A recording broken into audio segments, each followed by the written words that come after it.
சொல்லக்கூடிய ரொம்ப எளிமையான விஷயத்த கேளுங்க. நீங்களே சரி பண்ணிக்கலாம். யாருடைய தயவும் தேவையில்ல. சரிங்களா? இப்போ இந்த ஸ்க்ரீன்ல தெரியுது பாருங்க. இதுதாங்க மந்திரம். சரிங்களா? இந்த மந்திரம் வந்து ரொம்ப ரொம்ப பவர்ஃபுல்லான மந்திரம். பழைய காலத்து முறைகள் இது. பழைய ஏட்டுலேருந்து ஓலைச்சுவடி முறைகள் இது. ரொம்ப ரொம்ப சக்தி வாய்ந்தது. இது வந்து காளி மந்திரம். இந்த மந்திரத்த உருவேத்தணும்.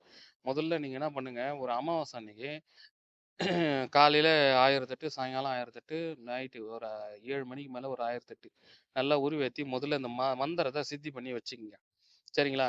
ஒரு 3 அமாவாசை இல்ல 2 அமாவாசை, 3 அமாவாசை பண்றது நல்லது. சரிங்களா? அந்த மாரி அமாவாசைக்கு அமாவாசைக்கு நீங்க தவறாம சாப்பிடாத உருவேத்தி, வெறும் வயித்துல உருவேத்தி வச்சுக்கங்க. வச்சுக்கின்னு மந்திரங்கள் சித்தி ஆயிட்ட பிறகு இப்போ உங்க ஃபேமிலில வந்து உங்களுக்கு வந்து ஏதோ ஒரு பிரச்சனை.